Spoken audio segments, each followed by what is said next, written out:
Good morning, everybody. Thank you so much for joining us. Please know that this webinar is being recorded right now. So I know that there are a number of you that have colleagues that weren't able to join the meeting today and know that it is being recorded and that you may want to reference this information again. And I believe that notification about it being archived and available will go out shortly after this presentation. This is a webinar that is focused on customized employment, and there are two pieces that we really want to cover today. My name is Chris McVeigh, and I'm with Vocational Rehabilitation Services. And we also have Jolene Jewell from Minnesota State Operated Community Services with us today to talk about customized employment training that's in development in Minnesota. The majority of our presentation today is going to focus on the competency review process and standards that are being initiated by DEED VRS. So let's hop to the second slide. Okay, here are the learning objectives for the competency requirements for customized employment. We want to make sure that you understand DEED VRS's competency review process for community partners who wish to offer customized employment services on their PT contract. We want you to understand DEED VRS's standards for customized employment. We want you to know who is representing the competency review team for customized employment, and also to understand the process for providers who currently offer customized employment on their PT contracts but don't meet the standards. First of all, just a quick review of what is customized employment. Customized employment refers to competitive integrated employment for an individual with a significant disability. It's based on the individualized determination of their strengths, needs, and interests of the individual with a significant disability. It's designed to meet the specific abilities of the individual with a significant disability and the business needs of the employer, and it's carried out through flexible strategies. What we want to be able to do is to link you to an embedded link within the PowerPoint, and it's to the LEAD Center. So could we click on that right now? We're going to take you there right now. This is the LEAD Center, which is through the Office of Disability Employment Policy at the national level. And the essential elements of customized employment for universal application can be found in the link that we've provided you. And now could we go to that, that link that's within the LEAD Center? Okay. Much of what we're presenting today in terms of what customized employment is and the criteria that we're using for the competency review are coming from the essential elements of customized employment for universal application.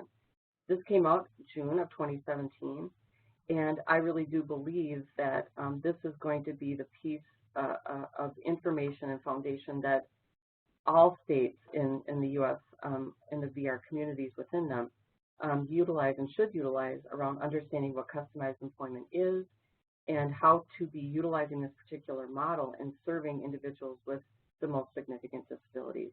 So please know that the PowerPoint that you've already been sent does have this link within it that we encourage you to take a look at the essential elements of customized employment for universal application. We certainly appreciate all the support of the Workforce Innovation Technical Assistance Center, the WINTAC, and the YTAC, and their efforts to bring these trainers of customized employment together at a national level, both Griffin Hammes, Mark Gold and Associates, I know Transcend is another one, together to say what are the essential elements of customized employment. I think that's going to help us to go very far in understanding and becoming competent practitioners of customized employment. So back to our slides on the presentation. Okay. Thank you. So let's talk about what the competency review is going to be looking at. The bottom line, and I can speak to this as someone who knew virtually nothing about customized employment about 18 months ago. One of the pieces that is such a departure from our customary and traditional way of providing services to individuals with significant disabilities is the discovery process. And we believe that as we begin delivering competent customized employment services, we really need to spend a lot of time focusing on the discovery process, which is the beginning phase of the customized employment services. So that is going to be the primary and solo focus of our competency review, which is the discovery process. It's the first phase in developing a customized employment plan, and it's about getting to know the strengths, the needs, and the interests of the job seeker using qualitative versus a comparative model of evaluation. Evaluation really doesn't factor into this, but it's moving us away from comparing one individual to another individual. Conducting interviews, that individual that's doing the discovery process is conducting interviews, observations, and a records review as part of the process of discovery. It's that individual who's conducting the process, participating with the individual, the person, in activities and skills verification. And it's really about uncovering the best that people have to offer. So there's two pieces that we are looking for in the competency review standards for customized employment. The first is to submit proof of completing Acre Certified Customized Employment Training for each staff that's providing customized employment services. So what this means is if a provider has 15 placement specialists or employment specialists, for that provider to be able to offer customized employment services, the individual providing customized employment must have completed the Acre Certified Training, and that certification or that competency review will be based on the individual staff person that is employed by that provider, by that community partner. The second piece to the competency review standards will be completed work samples of the customized employment discovery process. So the two pieces are verify that that person has completed Acre Certified Customized Employment Training, and the second is that they submit work samples of a discovery process. Okay, so in terms of the Acre Certified Training, Customized Employment Training, we recognize that there are multiple providers of this type of customized employment training, and what we are saying is if that training is Acre certified. We know that Griffin Hammis offers Acre certified training. We know that Mark Gold and Associates offers training that is Acre certified. And from what we understand, other trainers of customized employment, including Transcend and Virginia Commonwealth University, also offer customized employment training that has been vetted and approved for Acre certification. So one of those will satisfy. We need to see a certificate of completion. The second is about the work samples of the discovery process. This is an area that I know that for our vocational rehabilitation counselors, there's been a lot of confusion about what is it supposed to look like. And I certainly recognize that there understandably confusion because there are two entities that train on customized employment in Minnesota, Griffin Hammis and Mark Gold and Associates, and the deliverables of the discovery process look different. So for Griffin Hammis, for example, it includes a staging record. It also includes what's called a list of 20, and that's a list of 20 employers that may be having a need for the skills and abilities of the individual that is going through the discovery process. We're also looking to see an example of a visual resume with the deliverables for the work samples. With Griffin Hammis, the visual resume is not part and parcel of the discovery process, but what we see is that when there is a visual resume that's completed, there's great value to the individual of who's going through the discovery process that they can take with them. It really tells the story about their skills and interests in a way that we really value. The second is with Mark Gold and Associates, and their discovery process deliverables look different than Griffin Hammis. They utilize vocational profiles. Profiles 1 and 2 are narrative in nature. The profile 3 includes a potential employer list, which is similar to the list of 20. So I'm just trying to do a comparative between the two. The third is a visual resume, which is part and parcel of the Mark Gold and Associates discovery process.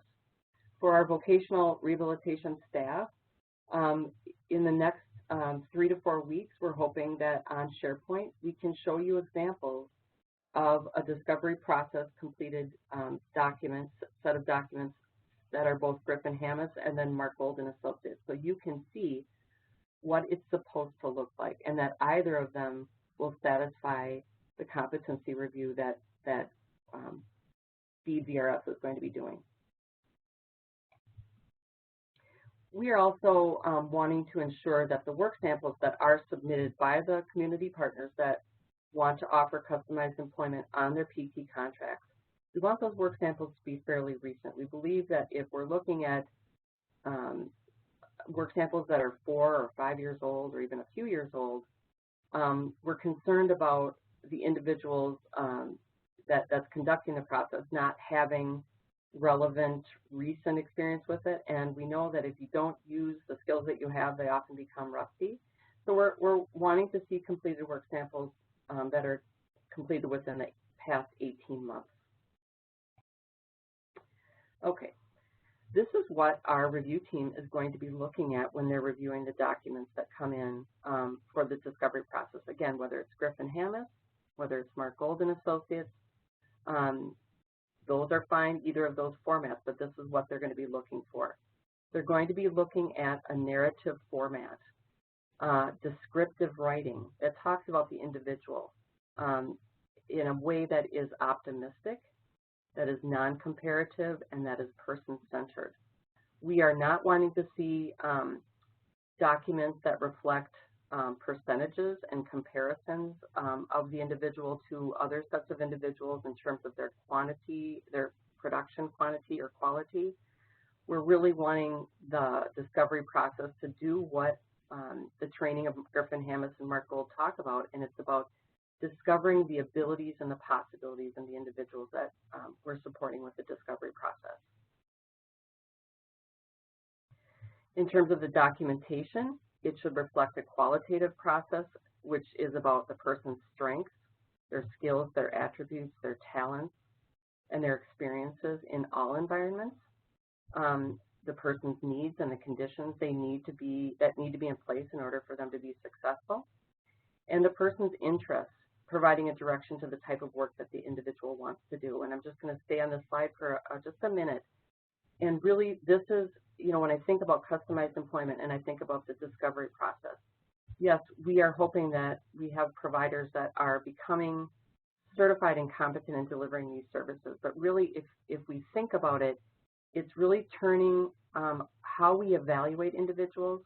We're turning how we've customarily done it in terms of comparing and contrasting and doing that evaluation within 4 walls of our center or our offices, and getting people into places that they're comfortable, where they can give their best, where they can be showing and demonstrating their abilities and their talents and their skills in an atmosphere that's comfortable for them. This is really about a transformation about how we evaluate individuals, how we look at their possibilities and what they can contribute to the workforce. Now, I'll also say that this is not for every single person that VRS serves or every person served by a community partner, but it is for individuals that would not otherwise be successful in demonstrating their abilities in our traditional way, in the traditional settings that we currently or have been providing them.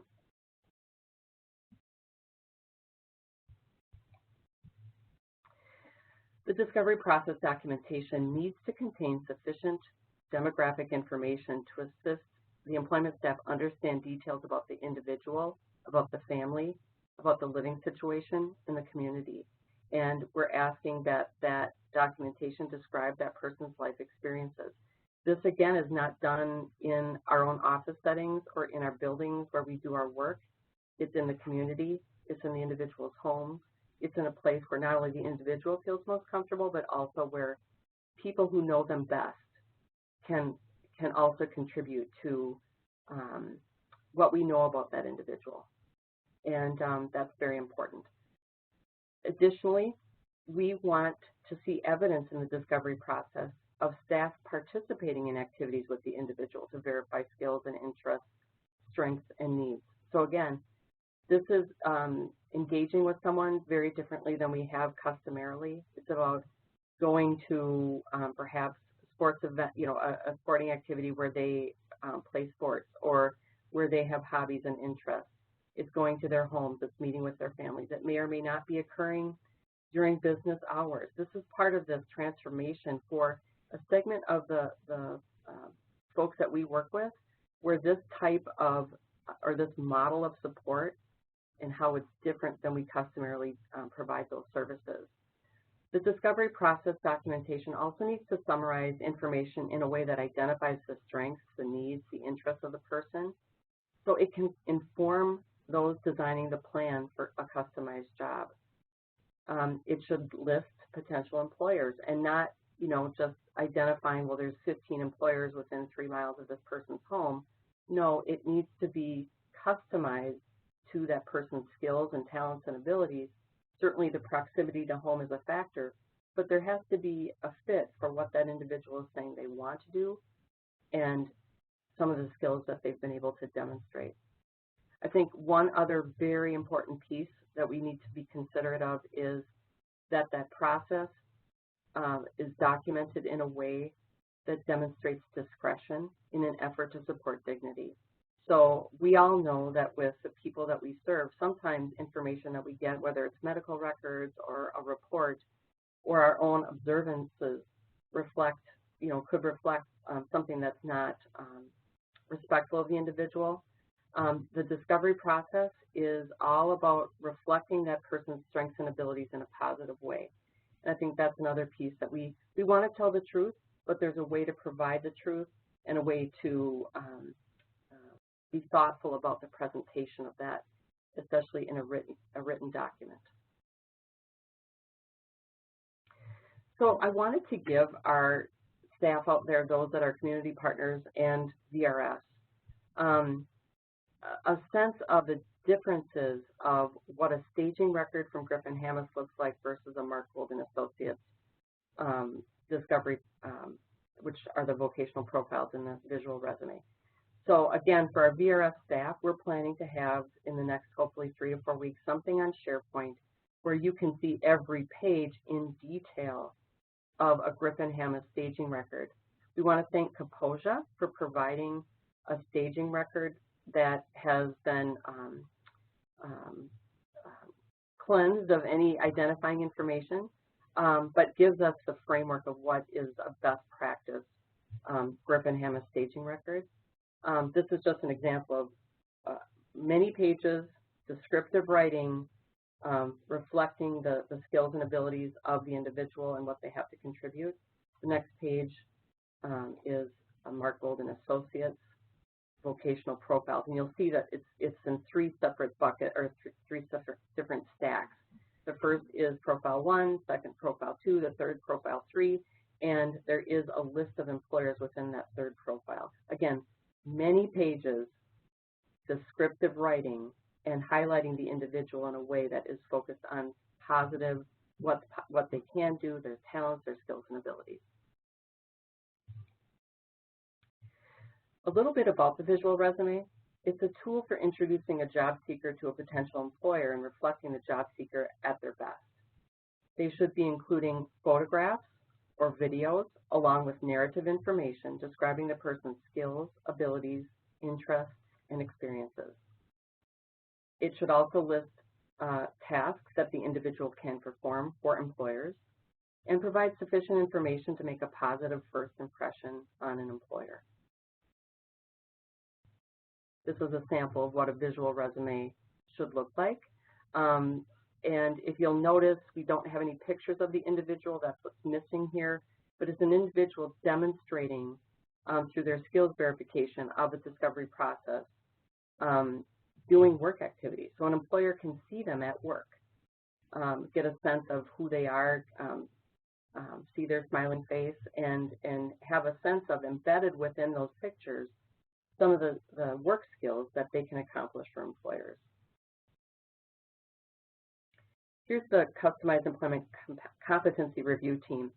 So So we have 4 people that have expertise in customized employment. Jolene Jewell, who's about in a short time going to walk us through the customized employment curriculum that Minnesota is building. She's the Regional Rehabilitation Supervisor of MSOC. We also have Josh Dean, who is Deed VRS's Program Specialist in Customized Employment.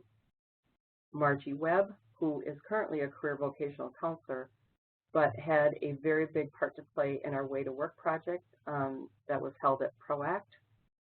And Lindsay Alexander, who is also with MSOC in a rehab therapist supervisor capacity.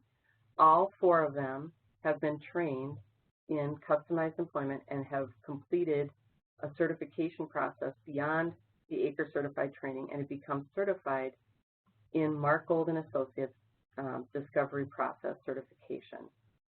In some cases, I know in Josh Dean's and a few others, they've also had the Griffin Hammes training, the Acre certification, and have been practitioners of customized employment even prior to the Mark Gold and Associates training. So that is the presentation on the customized employment competency review. I hope that that's helpful to you, especially for providers that are wondering, is this something that we're planning to offer going forward? Just as a reminder, we have the professional technical contract amendment process that's open. It opened May 1st. It will be open through June 30th. And for any provider that's wishing to amend their contract, that's the time frame that you have. So if you're wanting to add a service, including that would be customized employment, this is part of what you would need to be able to demonstrate in terms of the individual providing that service on your PT contract. I should also let you know that within the next 2 to 3 weeks, we'll be providing information to providers that either offer customized employment now or are adding that as a service, letting you know where to send the competency review work samples as well as the certification. We'll be giving guidance for that via email. But now what I want to do is hand over the presentation to Jolene Jewell, and she's going to walk us through the Minnesota Customized Employment Training and Development. I'm very grateful to Jolene for her leadership in this. Essentially, a number of years ago, she completed the Griffin Hammes training through Moving Home Minnesota, and with the support and the thumbs up from Griffin Hammes, developed the training for her staff at MSOC. And it was from a conversation that we had a number of months ago, thinking about what we could do to bring that training around customized employment and developing practitioners of customized employment around the state, and not only with 1 or 2 providers. So my thanks to Jolene Jewell for her leadership in helping to develop this customized employment training. Jolene? Great. Hello everybody. So the learning objectives for the Minnesota CE training is really to learn about the foundations for the Minnesota Customized Employment that we'll be offering. We're going to gain a high-level understanding of the Minnesota's curriculum, or Customized Employment curriculum, and actually learn about the WIN-TAX assistance in reviewing and vetting curriculum, which was the part that Chris was going to talk about a little bit here. Yes, and maybe I could do that. Yeah. Again, what we want to be able to do, so I'll just share that Jolene Jewell in the lead role here has been working with a small team of folks in developing the Minnesota curriculum for customized employment. That includes Josh Dean, Margie Webb, Abby Wells-Herzog, Maureen McElroy, Marcy Jasper, Michelle Chmielewski, and Evie Wold, as well as Lindsay Alexander from MSOC. I don't think I'm forgetting anyone, but the bottom line is that what we want to be able to do is design a customized employment training that is Minnesota-centric, that it's developed in Minnesota and it stays in Minnesota. We recognize that training that we've had through Mark Gold and Associates, and they have done a fantastic job.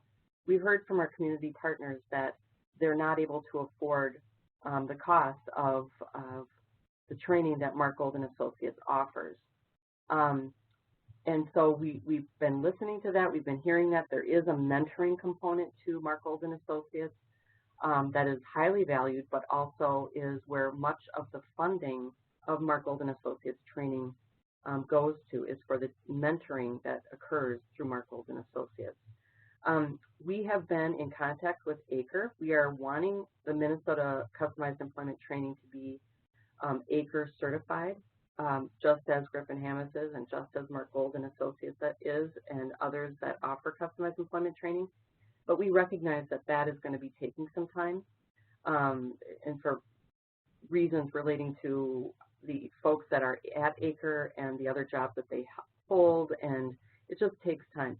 But the other piece is we want to be very, very careful that the curriculum that we're developing is not borrowing from Griffin Hammis or Mark Golden Associates, that our framework and foundation for customized employment curriculum that Minnesota develops is on the essential elements of customized employment for universal application that came from ODEP, that came from WinTech. And so what we're planning to do is to ensure that our curriculum is reviewed by WinTech, the Workforce Innovation Technical Assistance Center. And so that is something that we are looking to WinTech to do, to assist us in this, and with, you know, open hands and whatever we need to do. If there's changes that they're recommending, we're very open to that. But wanting to provide assurances to our Minnesota community that we are pursuing Acre certification, and that we are very mindful that our desire is not in any way to duplicate the training that we've been receiving over the past years from Mark Golden Associates and Griffin Hammis. Back to Jolene. Thank you, Chris.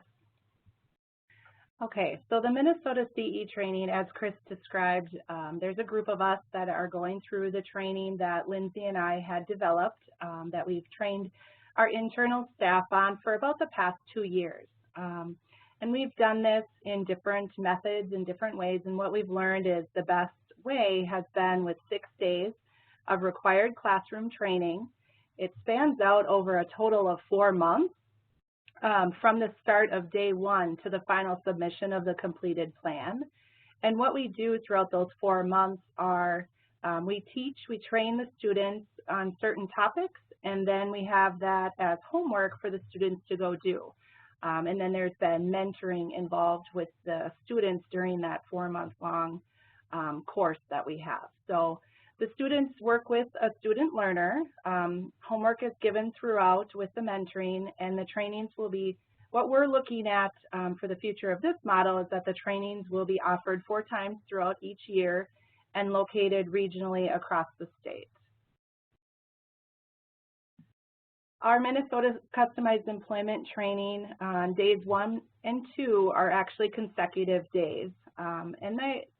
What the point of those days really are is to set the stage for customized employment. We go through a little bit of history, Minnesota history specifically, and then how customized employment has evolved. We introduce the Minnesota Customized Employment Plan, which will be given all of our students as a sample to go by. And then the initial team meeting is part of that, setting the stage for customized employment as well. On day 2, we really start the discovery process, which is the base of what is important to and for the person in their current life. We go through a home visit with the person, that's part of the homework, and interview people in their life. We really emphasize the descriptive writing, as Chris talked about earlier, as one of the requirements to having a very solid customized employment plan. Descriptive writing is key. So the homework after days 1 and 2 is to do a home visit, talk to people important to the person, and observe their community networks. We allow about 4 weeks to complete this homework, and again, there's mentoring offered in between there to kind of troubleshoot and help with any issues or concerns that come up. I was just going to add in that part of the Minnesota Customized Employment Training that I really appreciate is that there is a recognition that there are multiple referral sources for the individuals trained in customized employment. The referral source is not only VRS, it could be someone from the county. They may have a county case manager that wants to refer someone for a customized employment model of support. It could also be a parent. It could be the individual themselves. And helping the individual that's in the training to know who those referral sources could be, and then also to understand that and move forward, especially with understanding the funding sources and how they work. What I appreciate about the Minnesota Customized Employment Model is that the learning partner, the person who is going to be part of that discovery process or what the discovery process is for, is already identified before the training even starts. So that the individual who's going through the training, the employment specialist, the placement coordinator, the placement specialist, already knows who they're working with before the training starts. We feel like that's a really key piece to someone getting off and starting and moving forward, and that the homework is more than homework. It's working with an individual and moving through the discovery process with an end product. Another piece to the prep work for that is we also look at having the right staff person sign up for the training.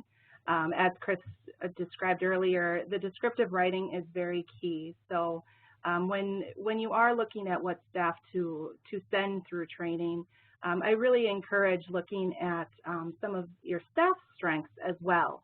And descriptive writing is huge, also that optimism, just believing in people's potential and abilities for selecting the correct staff to send as well as the correct person. So back to the training, on days 3 and 4, these are actually broken up into separate days. They're not consecutive like days 1 and 2 are. On day 3, we teach about observations of life activities, developing their themes in an employment profile to guide us in the future of employment search. The observations of life activities is really verifying the skills that we learned and parts of the homework from days 1 and 2.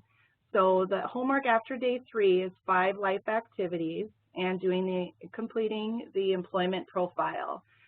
Again, we give them 4 weeks to complete this with their learning partner.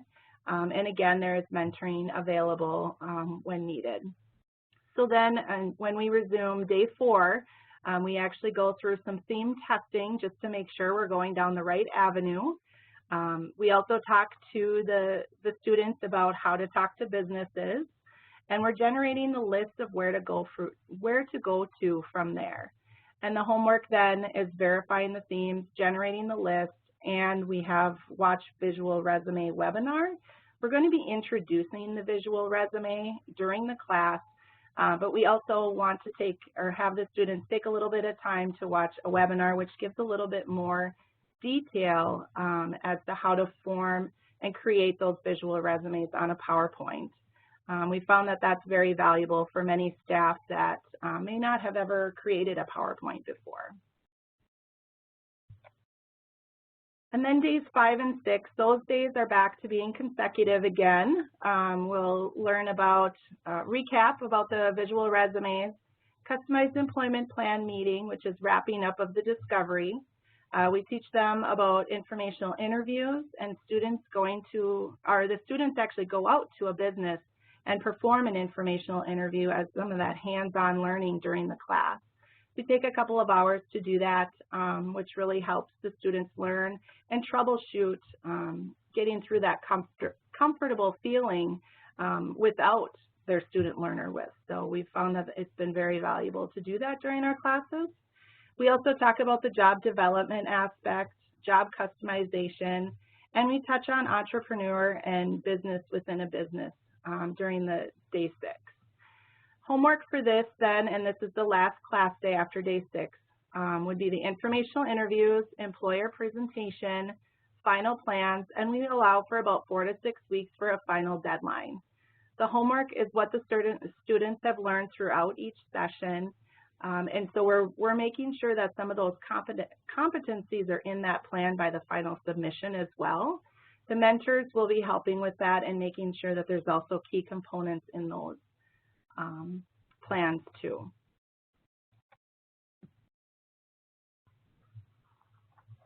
Okay, so that concludes the training component of customized employment that's in development. We anticipate having further updates for the VR community as the customized employment training the curriculum comes into the fine-tuning stages and preparation for rollout of the training in Minnesota. So we thank you, Jolene, for providing that update to us today. I'm wondering what questions those on the phone, on the webinar have today relating to customized employment or other questions you may have. And as a reminder, this is Gretchen Ikema. Please send any questions via chat to me, Gretchen Ikema, or the host. Both will come to me, and I'll read them aloud. I'm sure more people are typing, but I'll read a couple that have come in. The first one from Jerry says, is the national CESP certification is acceptable?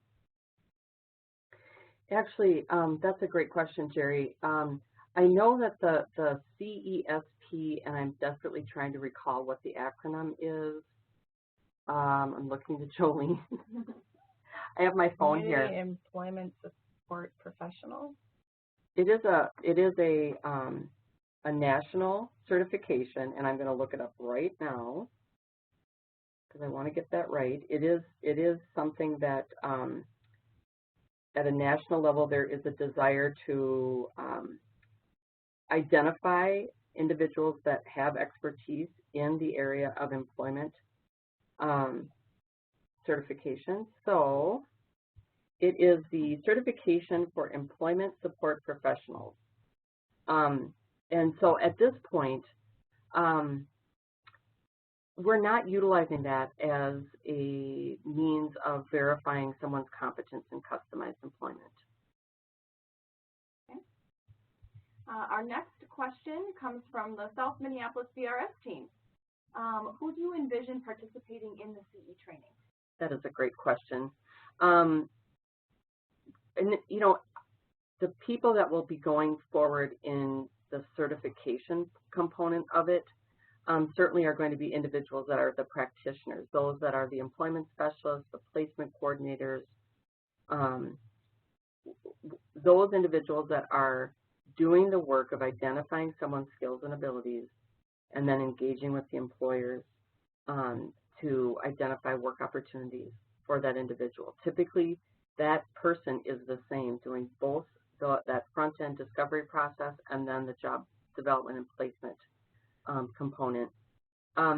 But we also believe that there is a role for the managers of the individuals that are doing the direct services work. And Jolene, maybe you can speak to this, but we do believe that it's important for the placement managers, the rehabilitation area managers, the RAMs that have placement coordinators that are providing customized employment training to also have an understanding and a knowledge of what customized employment is, what the deliverables should look like. I also believe that it's important for referral sources to know what customized employment is. So we also believe that there's value in having VRS counselors be familiar with and know what competencies should look like in customized employment, but also to know who's a good fit for customized employment. That's one of the other areas where I know we've struggled in our state to know, like, do we refer every single one of our folks for a discovery process? The answer to that is absolutely not. And we do anticipate offering an upcoming webinar in the not too distant future that reviews information for referring counselors and others about when does it make sense to refer for customized employment in a discovery process and when it doesn't. But Jolene, do you have anything that you can share about the training that you're doing, that you're developing as it relates to a manager of direct services staff? Mm-hmm. Sure. So what we encourage, and actually as internally when we trained, we held a training specifically for our supervisors and management because we felt like they needed to have that understanding of what it is, like Chris said, sending the correct person, being able to talk to teams about this. It's very, very valuable to have supervisors and management as a part of this training. I would recommend the auditor role for them where they wouldn't have to be a student and with a learning partner. but at least to get that knowledge of what customized employment truly is and how to effectively manage and supervise it. We've also encouraged our designated coordinators to attend the training to be able to offer this to teams when the need for it has rose. So. Okay. Our next question is from Michael, and have you identified the regional training areas yet? We have not. This is Jolene Jewell. We have not identified the specific regions that we're going to look for. One of our missions is to keep this financially viable for everybody, and so we're going to be looking for free space. But we're also going to try to offer it in all the different areas and regions of the state, you know, from northern Minnesota to southern to western and the metro as well. But we do not have the exact locations yet. We've actually had a couple of questions about the cost. What will the cost be for the Minnesota CE training? Sure. So what we're looking at is just to be able to cover our costs as we're providing this training to everybody. We're not looking at trying to make any money or a profit or anything like that. As I said, we're going to be looking for free space, but we do need to cover the cost of all of the staff and the mentors involved in the training. So what we, you know, our first roundabout guess, which this is not solid yet, but what we've been looking for is in upwards between the $600 to $700 per person in the student training, to give you a roundabout idea. And that would be for the job development and the discovery process. So thank you for that, Jolene. What we have been talking about is the recognition on the part of our, and what we've heard from our community partners about the costs relating to training for customized employment. It's the length of days as well as the actual tuition or the fees charged per training.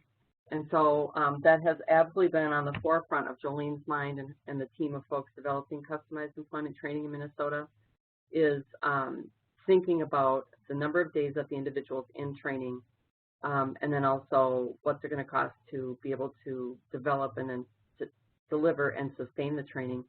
We have state staff that are going to be doing the training, and that's Jolene Jewell, Lindsay Alexander, both from MSOX, Josh Dean from VRF, and Margie Webb from VRF. We're really looking to recapture the time that they're spending in the training, their salaries essentially. And so we believe that 6 days of training for about $600 to $700, that's about $100 to $125 a day per person, is reasonable. And we do believe that there should be skin in the game for our providers, and the same would be true for VRS staff or MSOC staff, that there is an investment on the part of our community partners as well. Jolene's right, we're identifying free spaces, and when we have providers that are offering up their locations or know of libraries and other types of free spaces, that helps us to identify, okay, here's where this could be offered in any given area. I also think that it's really important to just consider who should be going to these trainings. I think what did we say was going to be the class size approximately that we could anticipate? About 30. Okay. About 30. So about 30 individuals at a time. And again, because there is, I think, an overwhelming need that's being expressed around this training, we'll want to make sure that those, to the best of our abilities and the best of your abilities as managers, that you're sending staff that you believe have the kind of ingredients for success in delivering customized employment services, and that is optimism and I'm willing to give this a try, and I think we should look at a different way of engaging with people. Those are the folks that we're going to want to see throughout the training, but certainly as we get this aloft and off the ground is also a component. I also wanted to share that I included in the competency review team is Tony Gattenbein from DHS. I did not have him on the list, and I apologize for that. We'll make sure that that PowerPoint is amended and gets resent out to everyone But we think it's important, first of all, Tony Gattenbein and his leadership in delivering customized employment training through Griffin Hammes and Moving Home Minnesota.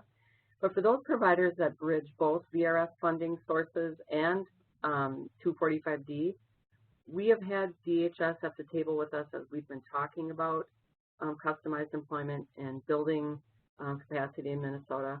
Tony Gattenbein is also a member of the competency review team, so my apologies for that. Question from Karen. If we anticipate having staff complete the state CE training once it's available, should we amend our PT contract to include it at this time?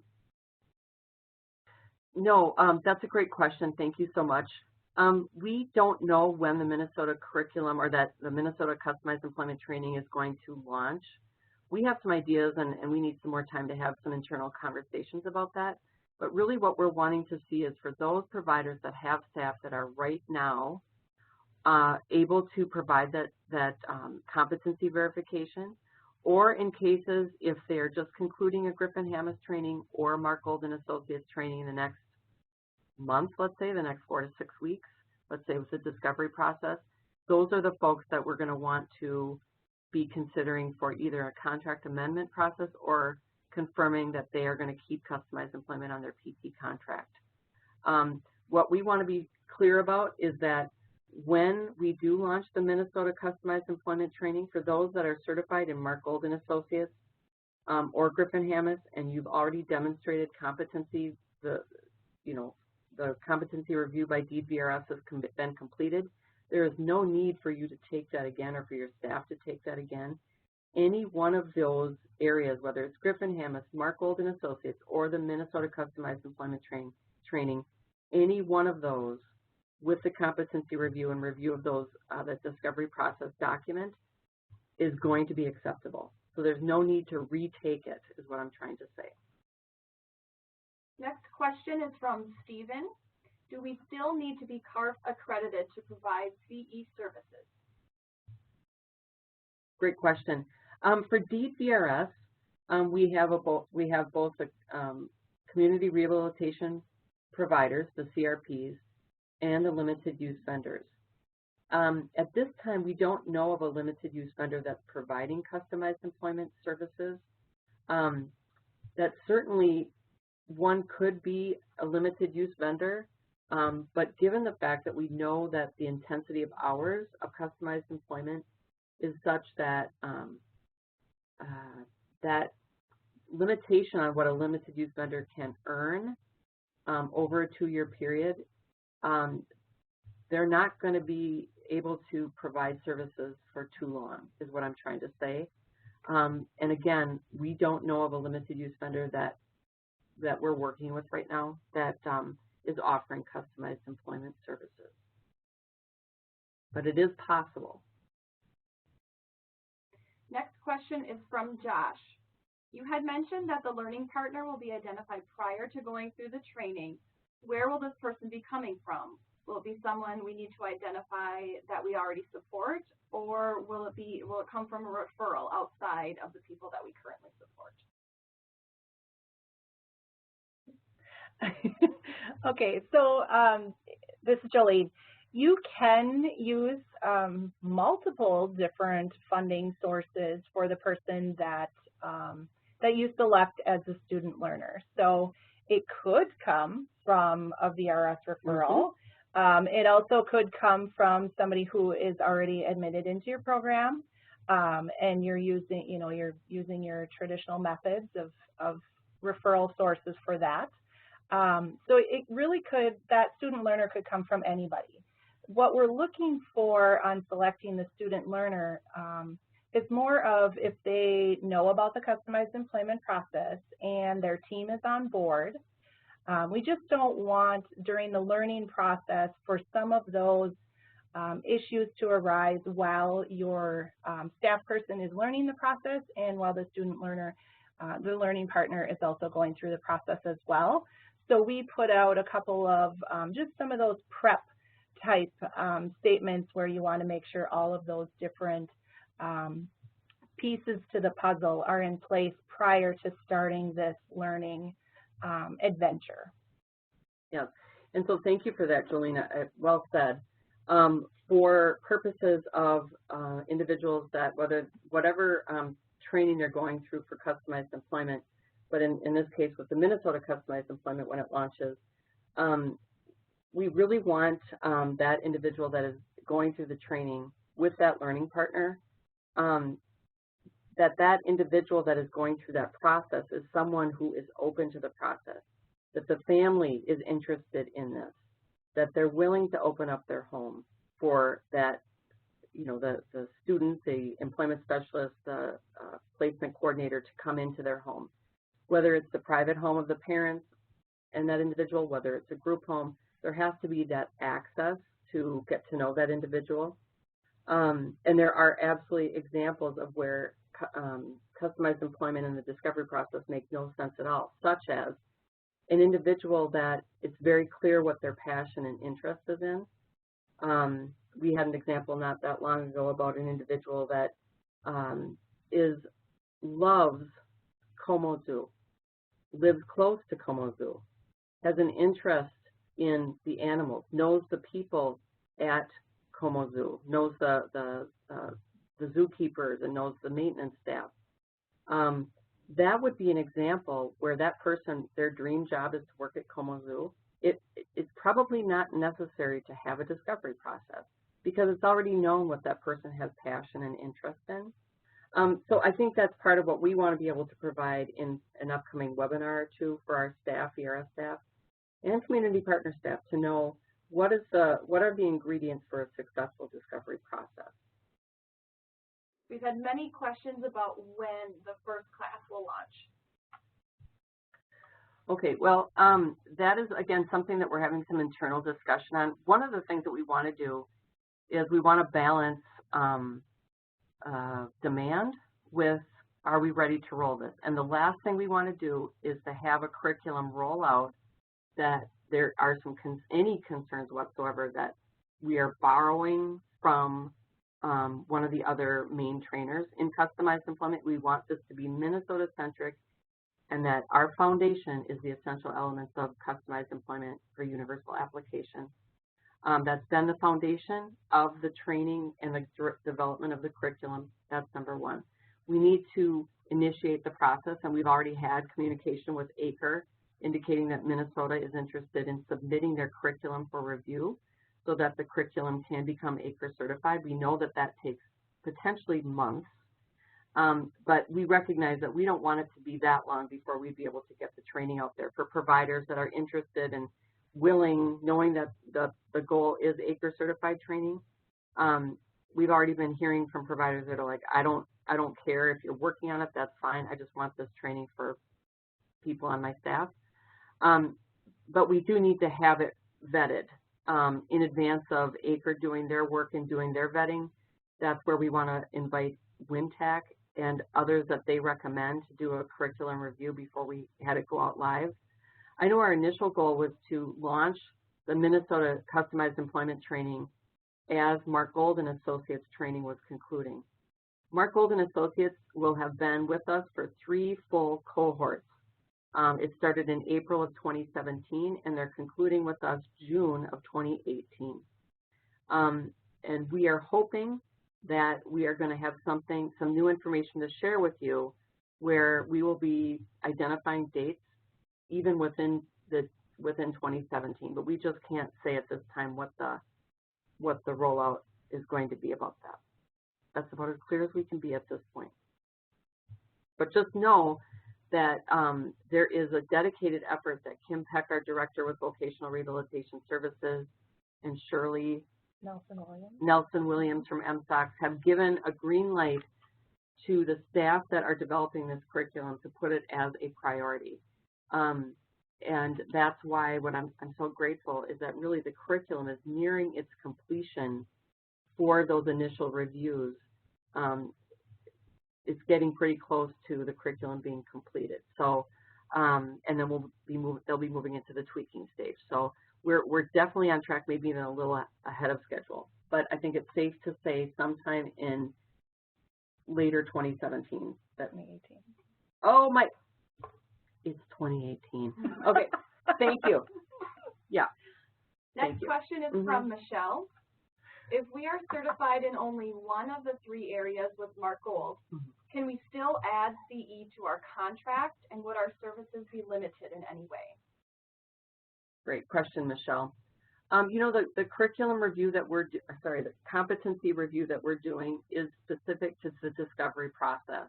We know that there are some unique differences, very unique differences, with customized employment in the job development phase, but with DEED VRS, we are not paying differently for the job development and placement. So at this time, we are looking at the discovery process, and for a community partner that wants to offer it, we're putting the focus in 2 separate areas. The first is around what we call customized employment discovery. I'm blanking on what we call it in the PT contract, but it's exploration and process. So it's discovery process / exploration. So that typically is paid by a provider for that separate service. The customized employment PBA is separated out from the traditional PBA, but there's no distinction in what we are funding at this time. So it's possible that as a provider offers the discovery process, that that's where we're going to be giving the green light as to whether a provider can offer that component of customized employment. And so it is possible. We strongly encourage, if you as a provider have not accessed the job development component of customized employment, that if you're not getting it through Griffin Hammis or Mark Gold & Associates, then you're getting signed up for that component of the Minnesota-centric customized employment. I hope that's helpful. Our next question comes from Andrea. And Andrea, if I'm reading this wrong, please let me know if you clarify with another chat, but I think she's setting up a hypothetical. If a provider could offer space, could a discount be given for a specialist to enroll in the training?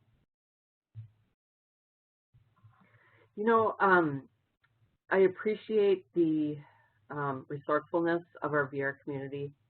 I think that's one of the areas where we're looking at, you know, what are some flexible, how we can be flexible with our providers about the costs associated. My sense is that depending on where we're offering the training, we're likely going to be able to identify free space, and I don't know that that would be a significant amount that we would be adding, that would be added into the overall costs involved. I think we'll have more information about that at a future webinar, but that's a good question. Next question is from Jerry. How will you determine someone is Acre certified and not on the registry? I have staff who have completed the Griffin Hammis Personal Genius through Composure, but does not show up on the Acre registry. Will you accept the training record?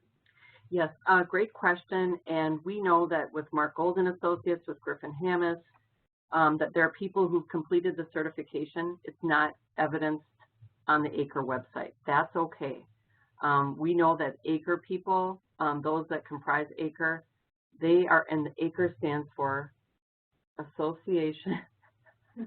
We'll pull that up here in a second too. Acre, the staff that are comprised of Acre have full-time jobs. They have, we've noticed this even trying to get ourselves, one of us, registered and become enrolled as a member of Acre. So what we're going to be looking for is the certificate that you should have received, which demonstrates that you have completed Acre certified training. We hope that those folks that are doing their due diligence and getting that training done, they're holding on to their certificates, they're putting them somewhere that they can dust off, and that eventually Acre will get their names posted on their site. Acre stands for Association of Community Rehabilitation Educators. Thank you, Jolene. All right, looks like we're getting towards the end. Michael asks, if we can arrange for a free training site, who should we contact? Well, I think you should contact Jolene Jewell. And Jolene, would you mind sharing your email address even though I think it's listed on the PowerPoint, but could you just give that to us? Sure. I'll spell it out. My name isn't as common as I wish it was. So it's jolene.j.juhl@state.mn.us. So that's jolene.j.juhl@state.mn.us. It looks as though we have come to the end of questions that folks have, and I know on behalf of Jolene and myself and Gretchen, we really appreciate the time folks have taken. Please know that as additional information becomes available about customized employment, Minnesota's plan for launching a customized employment training, as well as the competency review, we will be having future webinars. You can certainly reach out to either myself or Jolene with questions that you have, Jolene for the training and me for the competency review. So thank you, everyone, and have a great Tuesday.